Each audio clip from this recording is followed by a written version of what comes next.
White House correspondents dinner లో కాల్పులు Trump సర్కారు ప్లాన్ చేసినవేనా?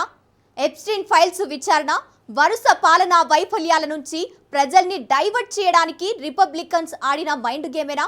మెజారిటీ అమెరికన్లలో ఇవే అనుమానాలు.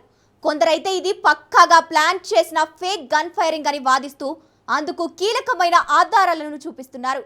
ఫైరింగ్ జరిగిన సమయంలో పీట్ హెగ్సెత్ వంటి టాప్ లీడర్స్ చాలా కూల్గా కనిపించడం, డొనాల్డ్ ట్రంప్, మెలానియా ఎక్స్ప్రెషన్స్, హత్యాయత్నం తర్వాత అధ్యక్షుడు లేవనెత్తిన బాల్ రూమ్ అంశం, ఇలా ఒక్కటేంటి చాలా అంశాలు ట్రంప్పై హత్యాయత్నం పక్కా పొలిటికల్ గేమే అంటున్నాయని వాదిస్తున్నారు. ఇంతకు వైట్ హౌస్ కరెస్పాండెంట్స్ డిన్నర్లో ఫైరింగ్ వెనుక టాప్ సీక్రెట్స్ ఏంటి? ట్రంప్పై హత్యాయత్నం నిజంగా సర్కారు ప్లాన్ చేసిందేనా? Hollywood series House of Cards ని ట్రంప్ టీం ఫాలో అయిందా? Let's watch. ట్రంప్పై హత్యాయత్నం సర్కారాడిన ఫేక్ డ్రామానేనా? అమెరికన్లను డైవర్ట్ చేయడానికే ఫైరింగ్ నాటకం ఆడారా?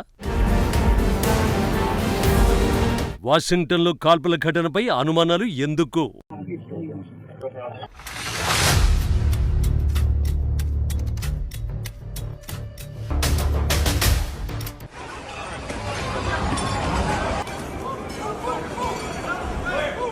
వైట్ హౌస్ కరెస్పాండెంట్స్ డిన్నర్ లో జరిగింది ఇదే. డిన్నర్ వద్ద సీక్రెట్ సర్వీసెస్ బృందం ఏర్పాటు చేసిన భద్రతా తనిఖీ కేంద్రాన్ని దాటుకుని ఒక దుండగుడు షాట్ గన్, హ్యాండ్ గన్, పలు కత్తులతో హిల్టన్ హోటల్లోకి ప్రవేశించేందుకు ప్రయత్నించాడు. అడ్డుకున్న భద్రతా సిబ్బందిపైకి కాల్పులు జరిపాడు. వెంటనే ఎదురు కాల్పులు జరిపిన బలగాలు అతన్ని వెంబడించి అదుపులోకి తీసుకున్నాయి. ఈ కాల్పులో ఓ సీక్రెట్ సర్వీస్ ఏజెంట్ గాయపడినట్లు Washington DC police commissioner Jeffrey వెల్లడించారు.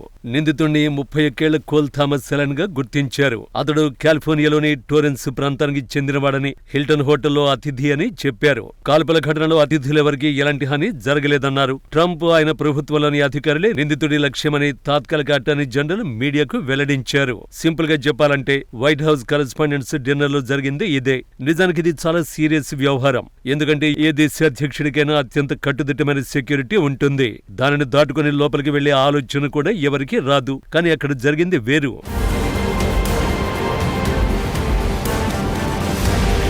ఇంతమంది భద్రతా సిబ్బంది చేతుల్లో ఆయుధాలతో ఉన్న దుండగుడు మెరుపు వేగంతో లోపలికి దూసుకువెళ్లాడు. ఇది కేవలం భద్రతా వైఫల్యమనే సరిపెట్టుకోవడానికి లేదు. ఇదొక్కటే కాదు, ఈ రేంజ్లో కాల్పులు జరిగిన తర్వాత కరెస్పాండెంట్స్ డిన్నర్ హాల్లో కనిపించిన చాలా దృశ్యాలు ఈ ఘటనపై అనుమానాలు కలిగేలా చేశాయి.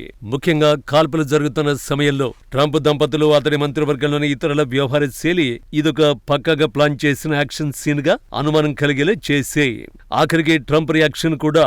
కాల్పుల ఘటన జరిగిన కొన్ని గంటల తర్వాత ట్రంప్ మీడియాతో మాట్లాడారు. అధ్యక్ష పదవి ప్రమాదాలతో కూడుకున్నది అన్న విషయం తనకు స్పష్టంగా తెలుసని చెప్పారు. తాను భయపడుతూ బతికే రకం కాదన్నారు. రిపబ్లికన్లు, డెమోక్రాట్లు, ఇండిపెండెంట్లు, కన్జర్వేటివ్లు, లిబరల్స్, ప్రోగ్రెసివ్స్ ఇలా ఎంతో మంది ఆ రూమ్ లో ఉన్నారు. ఈ ఘటన నేపథ్యంలో అమెరికన్లందరినీ ఒకటే అడుగుతున్నా, మన మధ్య ఏమైనా విభేదాలుంటే హృదయపూర్వకంగా శాంతియుతంగా పరిష్కరించుకుందామని ట్రంప్ పేర్కొన్నారు. వాస్తవానికి కాల్పుల ఘటన తర్వాత తాను హోటల్లోనే ఉండి విందును కొనసాగిస్తానన్నానని, సీక్రెట్ సర్వీస్ ఏజెంట్లు మాత్రం అక్కడి నుంచి వెంటనే వెళ్లిపోవాలని నచ్చజెప్పారని ట్రంప్ వెల్లడించారు. ఇక్కడే ఈ వ్యవహారాన్ని ఒక హాలీవుడ్ పాపులర్ సిరీస్ తో పోల్చడం స్టార్ట్ చేశారు అమెరికన్లు. దాని పేరు house of cards. House of cards చూసిన వారికి వైట్ హౌస్ కరెస్పాండెంట్స్ డిన్నర్ లో జరిగిన కాల్పులపై అనుమానం కలగక మానదు. ఎందుకంటే అందులోని పాపులర్ సీన్ ఒకటి ట్రంప్పై హత్యాయత్నాన్ని పోలి ఉంటుంది. అమెరికా అధ్యక్షుడు ఫ్రాంక్ అండర్వుడ్ తనపై పెరుగుతున్న రాజకీయ ఒత్తిళ్ల నుండి దృష్టి మళ్లించడానికి ఒక యుద్ధానికి ఆదేశిస్తాడు. ఒక నాయకుడు తీవ్ర ఒత్తిడిలో ఉన్నప్పుడు చేసే క్లాసిక్ పవర్ మూవ్ ఇది. ప్రస్తుతం అమెరికా అధ్యక్షుడు డొనాల్డ్ ట్రంప్ విమర్శలు కూడా ఇలాంటి పోలికలని తెరపైకి తెస్తున్నారు విమర్శకులు. ఎప్స్టీన్ ఫైల్స్ ఎపిసోడ్ లో తనపై విచారణ జరుగుతున్న తరుణంలో దాని నుండి తప్పించుకోవడానికి డొనాల్డ్ ట్రంప్ ఇరాన్ పై యుద్ధాన్ని ప్రారంభించారని ఆరోపిస్తున్నారు. ఈ నేపథ్యంలోనే వాషింగ్టన్ లో డొనాల్డ్ ట్రంప్ హాజరైన వైట్ హౌస్ కరెస్పాండెంట్స్ డిన్నర్ లో ఒక దుండగుడు కాల్పులు జరిపాడు.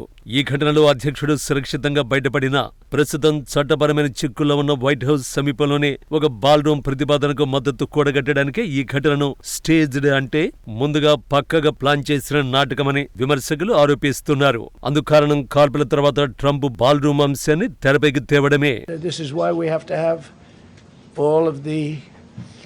Attributes of what we're planning at the White House. It's actually a larger room and it's much more secure. It's got It's drone-proof, it's bulletproof glass. We need the ballroom. That's why Secret Service, that's why the military are demanding it. They've wanted the ballroom for 150 years for lots of different reasons, but today's a little bit different because today కాల్పుల ఘటన తర్వాత Trump చేసిన ప్రతిపాదన ఇది. White house ప్రాంగణంలోనే ఒక భారీ సురక్షితమైన ball room నిర్మించాలని పిలుపునిచ్చారు. రాత్రి జరిగిన ఘటన మన గొప్ప సైన్యం, సీక్రెట్ సర్వీస్, లా ఎన్ఫోర్స్మెంట్ గత 150 ఏళ్లుగా ప్రతి అధ్యక్షుడు వైట్ హౌస్ ప్రాంగణంలోనే ఓ పెద్ద సురక్షితమైన బాల్ రూమ్ నిర్మించాలని ఎందుకు డిమాండ్ చేస్తున్నారో తెలియజేస్తోంది అని పేర్కొన్నారు. ఆ తర్వాతే సోషల్ మీడియాలో స్టేజ్డ్ హ్యాష్ ట్యాగ్ ట్రెండ్ అవడం ప్రారంభమైంది. నెటిజన్లు రకరకాలుగా స్పందిస్తూ కుట్ర సిద్ధాంతాన్ని ప్రచారం చేస్తున్నారు. ఈ ఫేక్ హత్యాయత్నం జరుగుతున్న సమయంలో రక్షణ మంత్రి పీట్ హెగ్సేత్ ఒక టేబుల్ నుండి మరో టేబుల్ కు తిరుగుతూ మిగిలిపోయిన డ్రింక్స్ కోసం వెతుకుతూ కనిపించాడని, ఒక యూజర్ కాల్పుల సమయంలో డొనాల్డ్ ట్రంప్ స్పందనను, మెలానియా ట్రంప్ ముఖంలోని భయాన్ని వేలెత్తి చూపుతూ ఈ ఎపిసోడ్ అంతా కేవలం ఒక బాల్ రూమ్ కోసం ఆడిన నాటకమని మరో యూజర్ ఆరోపించారు. అమెరికా అధ్యక్షుడిపై హత్యాయత్నం జరిగితే రక్షణ మంత్రి చాలా కూల్గా తిరగడం చాలా మందిని ఆశ్చర్యపరుస్తోంది. ఈ కాల్పుల ఘటనపై ట్రంప్, మెలానియా రియాక్షన్లు అనుమానాలకు తావిస్తున్నాయి. ఇక FBI చీఫ్ కాష్ పటేల్ కూడా కుర్చీలోంచి కదలలేదు. ఇలా చెప్పుకుంటూ పోతే అసలక్కడ ఏదో ఒక చిన్న సంఘటన జరిగింది అన్నట్టుగా వారి తీరు కనపరిచింది తప్పితే అమెరికా అధ్యక్షుడిపై హత్యాయత్నం జరిగినట్టుగా ఎవరూ ఫీల్ అవ్వలేదు. అందుకే నెటిజన్లు ఇదేదో ప్లాన్ చేసిన వ్యవహారంలో ఫీల్ అవుతున్నారు. ప్రధానంగా బాల్ రూమ్ అంశాన్ని తెరపైకి తెచ్చి ఇదంతా ఒక నాటకమని కొట్టిపారేస్తున్నారు. పైగా మీడియాపై పదే పదే దాడులు చేస్తున్నా వైట్ హౌస్ కరెస్పాండెంట్స్ అసోసియేషన్ ఏడాది వార్షిక విందుకు ట్రంప్ను ఆహ్వానించింది. గత కొన్నేళ్లుగా ఈ వేడుకను బహిష్కరిస్తున్న ట్రంప్ అధ్యక్షుడిగా ఈ డిన్నర్ కు హాజరు కావడం ఇదే మొదటిసారి. ఇదే సమయంలో ఇతర ఉన్నతాధికారుల సమావేశాలతో పోలిస్తే ఈ విందుకు డొనాల్డ్ ట్రంప్ పరిపాలనా యంత్రాంగం తక్కువ స్థాయి భద్రతను కల్పించిందని వాషింగ్టన్ పోస్ట్ నివేదించింది. అందుకే ఈ కాల్పుల ఘటన ఆన్లైన్లో కుట్ర సిద్ధాంతాలకు మరింత అజ్యం పోసింది. అమెరికా ఎన్నికలకు కొన్ని నెలల ముందు పెన్సిల్వేనియా ర్యాలీలో జరిగిన కాల్పుల ఘటనతో కొందరు దీనిని పోలుస్తున్నారు. అప్పట్లో జరిగిన దాడిలో ట్రంప్ చెవికి స్వల్ప గాయమైంది. ఒక ప్రేక్షకుడు మరణించాడు. ఆ దాడి కూడా ప్రజల సానుభూతి కోసమే ప్లాన్ చేశారనే ఆరోపణలు వచ్చాయి. ఇప్పుడు తాజా ఘటన తర్వాత మళ్లీ అవే వాదనలు వినిపిస్తున్నాయి. ఇక బాల్ రూమ్ ప్రాజెక్టు విషయానికి వస్తే వైట్ హౌస్ సమీపంలో సుమారు $400 మిలియన్ అంచనా వ్యయంతో 90,000 చదరపు అడుగుల భారీ బాల్ రూమ్ నిర్మించాలని డొనాల్డ్ ట్రంప్ ప్రతిపాదించారు. వైట్ హౌస్ కాంప్లెక్స్ లోపలే ప్రభుత్వ కార్యక్రమాలు, సమావేశాలు నిర్వహించడానికి ఇదొక హై సెక్యూరిటీ వేదికగా ఉంటుందని భావిస్తున్నారు. అయితే ఈ ప్రాజెక్టు తీవ్రమైన చట్టపరమైన, రాజకీయ అడ్డంకులను ఎదుర్కొంటోంది. National Trust for Historic Preservation నేతృత్వంలోని పురాతన కట్టడాల పరిరక్షణ బృందాలు ఈ నిర్మాణాన్ని కోర్టులో సవాల్ చేశాయి. అవసరమైన ఫెడరల్ అనుమతులు, పర్యావరణ సమీక్షలు, కాంగ్రెస్ పర్యవేక్షణ లేకుండానే ప్రభుత్వం ఈ పని చేస్తోందని వారు వాదించారు. గతంలో ఒక ఫెడరల్ జడ్జి బాల్ రూమ్ నిర్మాణాన్ని నిలిపేస్తూ ఈస్ట్ వింగ్ లోని కొన్ని భాగాలను కూల్చివేయడం, నిధుల సేకరణ చట్టబద్ధతపై ప్రశ్నలు లేవనెత్తారు. ఆ తర్వాత అపిలేట్ కోర్టు తాత్కాలికంగా పనులు కొనసాగించడానికి అనుమతించినప్పటికీ ఈ కేసు ఇంకా కోర్టులోనే ఉంది. తుది తీర్పు వెలువడాల్సి ఉంది. ఇలాంటి సమయంలో ట్రంప్ పై హత్యాయత్నం బాల్ రూమ్ ను మళ్లీ తెరపైకి తేవడానికే అని చాలా మంది అనుమానిస్తున్నారు. ఏది ఏమైనా ఎప్స్టీన్ ఫైల్స్ కేసులో విచారణ, ఇరాన్ యుద్ధంలో వైఫల్యాలు, అమెరికన్లలో ట్రంప్ పై తీవ్ర వ్యతిరేకత ఉంది అన్న దానిలో ఏ అనుమానం లేదు. పైగా త్వరలోనే మిడ్ టర్మ్ ఎన్నికలు రాబోతున్నాయి. ఇలాంటి టైంలో అందరినీ డావిడ్ చేయడం ఇలాంటి ఓ ఘటనతోనే సాధ్యమవుతుంది. సో ఈ వ్యవహారంలో ట్రంప్ సర్కార్ను అనుమానించాల్సిందే.